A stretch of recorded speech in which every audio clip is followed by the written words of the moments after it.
Hello दोस्तों, कैसे हैं आप सभी। मैं सूरज यादव आपके अपने ही YouTube channel study mega point में आपका बहुत बहुत स्वागत करता हूं। दोस्तों, आज का जो लेक्चर होने वाला है, लेक्चर होगा 10। इसमें हम आपको बताएंगे थ्री फेज इंडक्शन मोटर। जो थ्री फेज इंडक्शन मोटर है दोस्तों, आपका 3-4 टॉपिक और बचा है, उसके बाद आपका थ्री फेज इंडक्शन समाप्त हो जाएगा। ठीक है मेरे दोस्तों, तो आज का जो टॉपिक है इसमें हम आपको बात करेंगे double cage induction motor. Double cage induction motor क्या होता है मेरे दोस्तों, इसमें दो रोटर का यूज करते हैं। दो रोटर को अलग अलग तरीके से यूज करते हैं। एक को बाहरी पिंजरा कहेंगे और दूसरे को एक को आंतरिक पिंजरा कहेंगे, एक को बाहरी पिंजरा कहेंगे। ठीक है, तो जो बाहर होगा उसे बाहर वाला कहेंगे, जो अंदर होगा उसे अंदर कहेंगे। ठीक है मेरे दोस्तों, तो इसमें क्या होता है कि एक का रेजिस्टेंस, यानी एक जो हमारा पिंजरा होता है उसका रेजिस्टेंस जो होता है अधिक होता है और एक वाले का लो होता है। ठीक है मेरे दोस्तों, तो इसमें हम आपको दिखाएंगे, यही सब बातें हैं। ठीक है, तो चलिए देखते हैं क्या है कि दिया है दोहरा पिंजरा प्रारूपी मोटर के रोटर में पृथक पिंजरे एक दूसरे के अंदर होते हैं। ठीक है मेरे दोस्तों, इसमें क्या बताया हमने कि इसमें दो पिंजरा होता है और एक दूसरे के कहाँ पे होंगे, अंदर होंगे। बाह्य पिंजरा उच्च प्रतिरोध धातु का बना होता है, यानी जो हमारा बाहरी पिंजरा होगा वह उच्च प्रतिरोध का होगा। ठीक है, तथा अंदर का पिंजरा कॉपर धातु की छड़ों का बना होता है। इतनी बातें आपको इसमें ध्यान में रखनी है कि जो हमारा अंदर वाला होगा, यानी जो बाहर पिंजरा होगा वो प्रतिरोधी धातु का बना होगा और जो अंदर वाला पिंजरा होगा वो किसका होगा, कॉपर धातु की छड़ों द्वारा बना होगा। ठीक है, जिनका प्रतिरोध क्या होता है, न्यून होता है या कम होता है या लेस होता है। ठीक है, यह मोटर उच्च प्रारंभिक बल आघूर्ण वाली होती है। कैसी होती है मेरे दोस्तों, यह मोटर उच्च प्रारंभिक बल आघूर्ण वाली होती है तथा इससे सामान्य गतिशील स्थिति में इसकी वैद्युत दक्षता पर कोई प्रभाव नहीं पड़ता। ठीक है मेरे दोस्तों, किस पे प्रभाव नहीं पड़ता, इसकी इफिशियंसी पे कोई प्रभाव नहीं पड़ता। आइए अब इसके बारे में देखेंगे, इसका जो कंस्ट्रक्शन है यानी निर्माण है इसको देख लेते हैं और उसके बाद आपको फिगर भी दिखाएंगे। ठीक है मेरे दोस्तों, या फिर पहले आपको फिगर दिखा देते हैं, ये देख लीजिए, लेकिन मुझसे सही से बना नहीं है। देखिए यहाँ पे जो ये वाली बाहरी वाली लाइन है, डॉटेड लाइन है, इसे हम म्यूचुअल फ्लक्स कहेंगे। क्या कहेंगे मेरे दोस्तों, म्यूचुअल फ्लक्स कहेंगे। और ये जो अंदर के दो दिख रहे हैं, हालांकि एक एक ऐसे ऐसे आप एक दो तीन और कर सकते हैं, लेकिन हमने दो ही दिखाया। इनर केज लीकेज फ्लक्स कहेंगे। ठीक है मेरे दोस्तों, तो ये आपका क्या है, ये जो डॉटेड दिखाया गया है ये नगण्य आउटर केज लीकेज फ्लक्स है। ठीक है मेरे दोस्तों, क्या है, नगण्य आउटर केज लीकेज फ्लक्स है। ठीक है, सॉरी मेरे दोस्तों, ये आउटर है, ये आउटर केज है। ठीक है, ये बाहरी वाला है, ये आउटर केज यहाँ पे भी ये देखिए।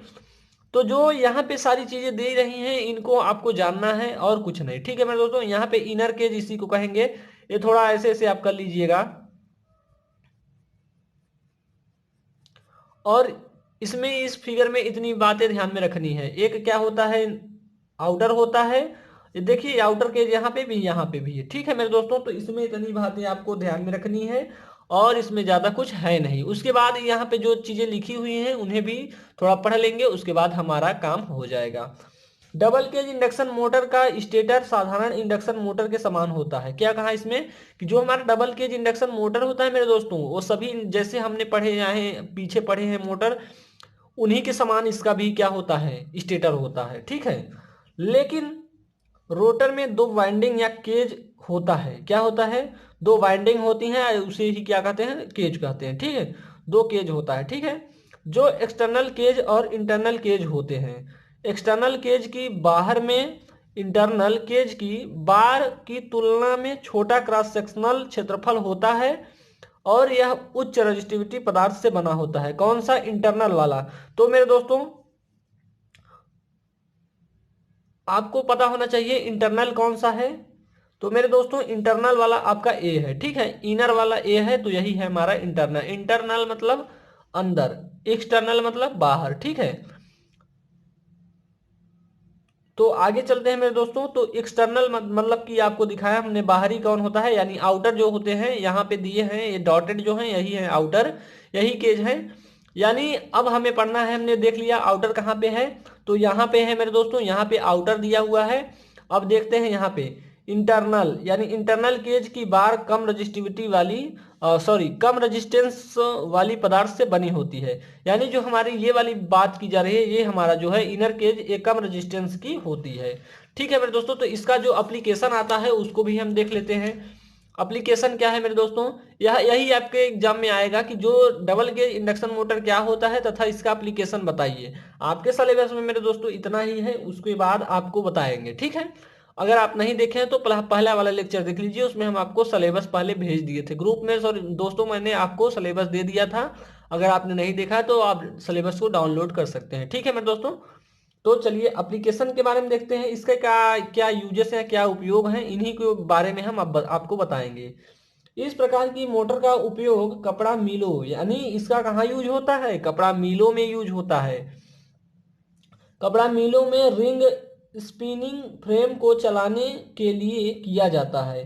ठीक है मेरे दोस्तों, और विशेष उन स्थानों पर जहां प्रारंभन के समय लोड रहता है। ठीक है, तो इसके बाद हम आपको बताएंगे मेरे दोस्तों। इसके बाद आपका आएगा नेक्स्ट टॉपिक है मेरे दोस्तों कि जो हमारा इंडक्शन मोटर होता है उसको स्टार्टिंग के लिए, स्टार्टिंग और थ्री फेज इंडक्शन मोटर होता क्या है मेरे दोस्तों, उसके बारे में हम जानेंगे। यानी जो हमारा थ्री फेज इंडक्शन मोटर है उसको कैसे स्टार्ट करेंगे, इन्हीं सब के बारे में देखना है, और कितने प्रकार के स्टार्टर होते हैं उन्हें पढ़ना है। स्टार्टर आप में दिया है, तो स्टार्टर आपको आपके सिलेबस में 3 स्टार्टर दिया है मेरे दोस्तों, तो 3 ही स्टार्टर को पढ़ के जाइए और समझ के जाइए। ठीक है मेरे दोस्तों, अगर 4 के चक्कर में पढ़ेंगे तो फिर आपको पढ़ना पड़ेगा, ज्यादा पढ़ना पड़ेगा मेरे दोस्तों। 3 पढ़ना है तो कम है, 3 में से अगर आपको स्टार्टर आ जाता है 3 में से 1 आ जाएगा। ठीक है मेरे दोस्तों, तो यह लेक्चर जो है बहुत ही इंपॉर्टेंट है, इसको बहुत ही ध्यान से देखना है आपको। तो क्या यहाँ पे है, starting of starting of three phase induction motor. यानी इसमें कहने की बात क्या है कि जो हमारा इंडक्शन मोटर होता है उसको स्टार्टिंग के लिए कितनी करंट चाहिए, कितना वोल्टेज चाहिए, इन सभी चीजों को ध्यान में रखना है। तो आइए देखते हैं। किसी इंडक्शन मोटर में, इसे सॉरी दोस्तों यहाँ पे ऐसे आप नहीं लिखेंगे, इंडक्शन मोटर लिख लेंगे। किसी इंडक्शन मोटर में स्टेटर वाइंडिंग ट्रांसफार्मर, इसे ट्रांसफार्मर कहेंगे, ट्रांसफार्मर की तरह प्राइमरी वाइंडिंग तथा रोटर वाइंडिंग सेकेंडरी वाइंडिंग का ही कार्य करती है। ठीक है मेरे दोस्तों, क्या कहा इसने, किसी इंडक्शन मोटर में स्टेटर वाइंडिंग ट्रांसफार्मर की तरह प्राइमरी वाइंडिंग तथा रोटर वाइंडिंग सेकेंडरी वाइंडिंग की तरह कार्य करती हैं। यदि प्राइमरी वाइंडिंग में सप्लाई करंट दी जाए तो मशीन के सेकेंडरी वाइंडिंग के शॉर्ट सर्किट होने के कारण मोटर अधिक धारा लेती है। ठीक है मेरे दोस्तों, जो फुल लोड करंट का 5 से 7 गुना होती है। मेरे दोस्तों ये जो अंडरलाइन किया गया है ये बहुत ही इंपॉर्टेंट है, जो नीचे वाली लाइन दिया खींचे हैं हम वो बहुत ही इंपॉर्टेंट है। आपसे पूछ लेगा कि जो हमारा induction three phase induction motor होता है उसे उसका फुल लोड करंट कितना गुना होता है, तो आपको दे देगा 4 गुना, 5 गुना, 5 से 3 गुना, 3 से 2 गुना, 1 से 2 गुना, 5 से 7 गुना। तो आपको इन सभी चीजों को ध्यान में रखना है। तो कितना होता है फुल लोड करंट का, 5 से 7 गुना होता है। ठीक है, तथा प्रारंभिक बल आघूर्ण फुल लोड के 1.5 से 2.5 गुना होता है, 2.5 गुना तक अधिक होता है, अधिक विकसित होता है। ठीक है मेरे दोस्तों, तो इसके बाद आती है स्टार्टर की आवश्यकता क्या है हमें, कि हम स्टार्टर लगा ले भाई अपने घर में।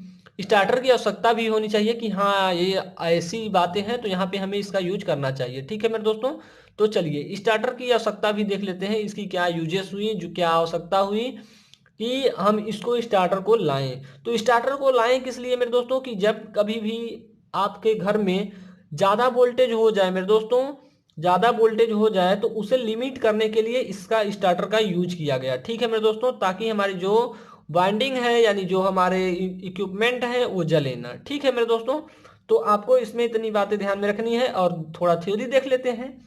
देखिए यहाँ पे क्या है, प्रायः इंडक्शन मोटर उच्च क्षमता की होती हैं।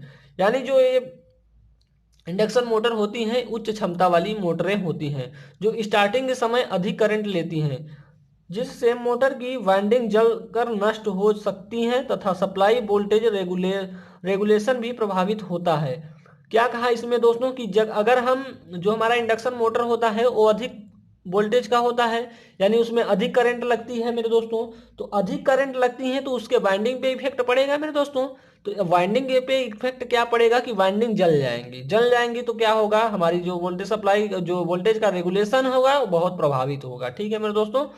और क्या करें, और स्टार्टिंग के समय अधिक वोल्टेज ड्रॉप के कारण इस लाइन में कांटेक्ट अन्य मशीन उपकरण पर बुरा प्रभाव पड़ता है। तो मेरे दोस्तों जैसे हमारा इक्विपमेंट जल जा रहा है, उस यानी हमारा मशीन खराब हो जा रहा है, तो उस पर हमें तो बहुत बुरा प्रभाव पड़ेगा ही। ठीक है, यानी हमारे जो मोटर है उस पर बुरा प्रभाव पड़ेगा ही मेरे दोस्तों। आपको खर्च भी ज़्यादा आ जाएगी अगर आप स्टार्टर यूज नहीं कर रहे हैं तो। अतः अधिक एचपी की मोटर की स्टार्टिंग करंट को सेफ वैल्यू तक लिमिट करने के लिए स्टार्टर की आवश्यकता होती है।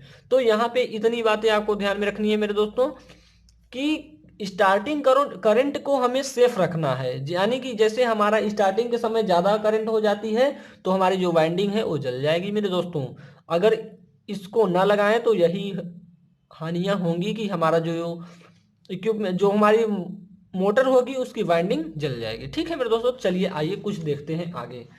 स्टार्टर का क्या कार्य क्या है, यही मेन इंपॉर्टेंट है मेरे दोस्तों, यही सबसे इंपॉर्टेंट है कि स्टार्टर का कार्य क्या है। तो इंडक्शन मोटर में स्टेटर यानी स्टार्टर मुख्यतः दो कार्य करता है। पहला क्या है, हाई स्टार्टिंग करंट को कम करता है, यानी हमारी स्टार्टिंग करंट ज्यादा है तो उसे क्या कर देगा, कम कर देगा। और क्या कह रहा है, ओवर वोल्टेज तथा अंडर वोल्टेज से सुरक्षा प्रदान करता है।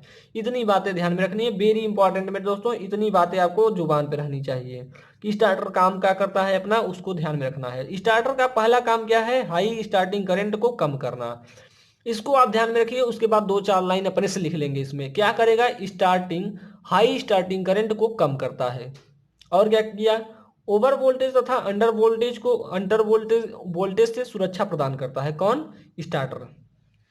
टाइप्स ऑफ स्टार्टर के बारे में भी जान लेते हैं मेरे दोस्तों। तो इसमें आज हम आपको एक स्टार्टर बताएंगे, उसके बाद नेक्स्ट लेक्चर में बातें होती रहेंगी। ठीक है मेरे दोस्तों। टाइप्स ऑफ स्टार्टर में क्या है, इंडक्शन मोटर को स्टार्ट करने के लिए निम्न स्टार्टर का यूज किया जाता है। स्टार्टर मेरे दोस्तों आप में अगर स्टार्टर की बात की जाए तो चार स्टार्टर हैं, जिसमें आपको एक DOL पढ़ना है, एक स्टार डेल्टा पढ़ना है, एक ऑटो ट्रांसफार्मर पढ़ना है। ठीक है मेरे दोस्तों। तो इनमें क्या है कि जो हमारा डायरेक्ट ऑन लाइन स्टार्टर है 5 HP से कम तक की इंडक्शन मोटर के लिए यूज किया जाता है, किसका, DOL स्टार्टर का। ठीक है। और स्टार डेल्टा स्टार्टर का यूज कहाँ पे किया जाएगा, जहां पे 5 HP से अधिक यानी 20 HP से कम की इंडक्शन मोटरों के लिए इस स्टार्टर का यूज करेंगे हम। ऑटो ट्रांसफार्मर स्टार्टर का यूज कहाँ पे करेंगे हम, तो 20 HP से अधिक की इंडक्शन मोटर में यूज करेंगे, किसका, ऑटो ट्रांसफार्मर स्टार्टर का। तो दोस्तों इतने सारे स्टार्टर हैं, तो इसमें से पहले हम आपको एक स्टार्टर के बारे में आज बता देते हैं। ठीक है मेरे दोस्तों। तो एक स्टार्टर आप देख लीजिए, उसके बाद हम देखिए यहाँ पे डायरेक्ट ऑनलाइन स्टार्टर बताएंगे, यानी DOL स्टार्टर क्या है। तो यहाँ पे आपको फिगर दिख रहा होगा मेरे दोस्तों, तो इन सभी को देख लीजिए। देखिए यहाँ पे 3 फेज होंगे RYB, और यहाँ पे एक कॉन्टेक्ट होगा जिसे कॉइल कहेंगे, नो वोल्ट कॉइल होगा। इस पे फेरे यानी इस पे हम वाइंडिंग किए रहेंगे, यानी ये लपेटे हैं क्या, वायर हैं हमारे, यानी यही सब क्या है, हम कनेक्शन किए हैं। इन सभी चीजों को हम देखेंगे। ठीक है मेरे दोस्तों। इसको अभी आप जब हम आपको स्टार्टर की चीजें दिखाएंगे तो वहां पे आपको समझ में आ जाएगा। ठीक है मेरे दोस्तों। तो चलिए दिखाते हैं आपको थ्योरी थोड़ी बड़ी होगी, लेकिन आपको घबराना नहीं है। ठीक है मेरे दोस्तों। थ्योरी बहुत ही शार्ट हो जाएगी, कुछ ऐसी चीजें हैं जो बहुत ही सिंपल हैं। तो देख लीजिए, 5 HP से कम की मोटर को स्टार्ट करने के लिए उपयोग की जाती है, यानी जो हमारा DOL स्टार्टर है वो 5 HP से कम तक की मोटर को स्टार्ट करने के लिए किसका यूज करेंगे, डायरेक्ट ऑनलाइन स्टार्टर का यूज करेंगे। ठीक है मेरे दोस्तों। जिसमें 2 पुश स्विच होते हैं। आपने अपने घर में देखा होगा, स्टार्टर देखा होगा, तो उसमें आपने देखा होगा उसमें 2 स्विच होते हैं। कौन कौन से, एक लाल होता है, एक हरा होता है। तो क्या काम होता है उनका, हरे वाले का काम होता है स्टार्ट करना, और लाल वाले का काम क्या होता है कि हमारी जो मोटर है उसे बंद करना। तो यही है, इसमें क्या है, इसमें 2 पुश स्विच होते हैं। कौन कौन से, एक हरे रंग का जिसे ऑन स्विच कहते हैं, और दूसरा लाल रंग का जिसे ऑफ स्विच कहते हैं। तो इतनी तो बहुत सिंपल सी बातें थी मेरे दोस्तों यहाँ तक। अब आगे क्या है, लाल रंग का स्विच सदैव ऑन स्थिति में रहता है। मोटर का रोकने के लिए मोटर को रोकने के लिए इसे दबाते हैं। किसको? हमारा जो रेड स्विच है, मोटर को रोकने के लिए इसे दबाते हैं। किसको? रेड स्विच को, जिससे मैग्नेटिक कॉइल का सर्किट ब्रेक हो जाता है। किसका? मैग्नेटिक कॉइल का सर्किट क्या हो जाता है? ब्रेक यानी टूट जाता है और मोटर रुक जाती है। इसमें एक मैग्नेटिक कॉइल जो लौह क्रोड प्रणालिका पर लिपटी होती है, जो हमने आपको दिखाया भी। कहाँ पे मेरे दोस्तों? तो यहीं पे है, यही हमारी एक मान लीजिए प्रणालिका है। इसमें हम आपको एक फेरे लपेटे हैं, ठीक है, तारों के कुछ फेरे को लपेटा है। तो आगे चलते हैं। तो क्या किया था कि उसमें कुछ फेरे लपेटे थे। तो जैसे यहाँ पे देख लीजिए, जो लौह क्रोड प्रणालिका पर लिपटी लिपटी होती है, जिसे नो वोल्ट कॉइल कहते हैं। क्या कहते हैं? नो वोल्ट कॉइल हमने आपको दिखाया। यह कॉइल ऑन स्थिति में मैग्नेटाइज्ड, यानी इसमें मैग्नेट चुंबकित हो जाती हैं। चुंबकित होकर विद्युत परिपथ को जोड़ती हैं। क्या करते हैं? विद्युत परिपथ को जोड़ते हैं, किंतु कम वोल्टेज अथवा नो वोल्ट पर क्रोड को आकर्षित नहीं कर पाती। किस पे मेरे दोस्तों? कम वोल्टेज अथवा नो वोल्टेज पर क्रोड को यानी कोर को आकर्षित नहीं कर पाती, जिससे मोटर सप्लाई में विक्षेपित होकर बंद हो जाती है। क्या कहा? मोटर सप्लाई से विक्षेपित होकर बंद हो जाती है। हीटिंग क्वाइल्ड द्विधातु पत्तियों पर लिपटी रहती है। किस पे? हीटिंग क्वाइल जो होगी द्विधातु पत्तियों पर लिपटी रहती है, जो धारा का मान बढ़ाने पर गर्म होकर मुड़ जाती है। ठीक है मेरे दोस्तों, क्या कहा? जो धारा का मान गर्म होने पर मुड़ जाती है। तथा विद्युत परिपथ तापीय स्विच, यानी जो हमारा टेम्परेचर स्विच की तरह से भंग हो जाता है। क्या कहा? एक बार फिर से देख लेते हैं। क्या कहा यहाँ से? हीटिंग कॉइल द्विधात पत्तियों पर लिपटी रहती है, जो धारा का मान बढ़ने पर क्या हो जाता है? गर्म होकर मुड़ जाती है। अगर मेरे दोस्तों जहाँ पे हीट ज्यादा उत्पन्न होगी, वहां तो सारी चीजें मेल्ट होंगे ही, तथा विद्युत परिपथ तापीय स्विच की सहायता से भंग हो जाते हैं, जिससे मोटर ओवर करंट से होने वाली हानियों से बच जाती है। मेरे दोस्तों इतनी सिंपल सी भाषा में लिखा गया है, आपको समझ में आ जाएगा। तो आपको धीरे धीरे बताया गया है, तो आप नोट्स बना सकते हैं मेरे दोस्तों। आप लोग प्लीज ये मत कहिए कि हमें पीडीएफ चाहिए, पीडीएफ चाहिए। पीडीएफ आपको प्रोवाइड किया जाएगा मेरे दोस्तों, लेकिन अभी थोड़ा समय का पाबंद है, इसलिए आपको पीडीएफ नहीं मिल पा रहा है मेरे दोस्तों। तो इसके लिए हम क्षमा मांगेंगे कि आपको कुछ दिनों में आपको पीडीएफ मिल जाएगा, सभी पीडीएफ मिल जाएगा, जितने अभी रुके हैं सारे पीडीएफ मिल जाएंगे। लेकिन अगर अभी तक नहीं मिल रहे मेरे दोस्तों, तो आप वीडियो को पॉज करिए और धीरे धीरे सारी चीज़ों को लिख डालिए। ठीक है मेरे दोस्तों? तो चलिए, आप लोग एक मेरा काम नहीं कर पा रहे हैं मेरे दोस्तों। जैसे आपको कहावत कही गई है ना, एक डायलॉग है, जैसे कि अजय देवगन शायद बोला है, हमें अपनों ने लूटा गैरों में कहाँ दम था। हमें अपने ने लूटा गैरों में कहाँ दम था, वही हाल आप भी कर रहे हैं मेरे दोस्तों, कि हमें तो अपने ने लूटा। आप लोग मेरा काम नहीं कर रहे हैं, आप शेयर नहीं कर रहे हैं। शेयर करने से होता क्या है मेरे दोस्तों? आपका ही फायदा होता है, आपके दोस्तों का फायदा होता है। मेरा इसमें कुछ जाता वाता नहीं है। अभी जाएगा आएगा तो आपको बताऊंगा मेरे दोस्तों, सरप्राइज दूंगा आपको और पार्टी भी दूंगा। ठीक है मेरे दोस्तों, चलिए आज के लिए इतना ही, मिलते हैं नेक्स्ट लेक्चर में। जय हिंद, जय भारत।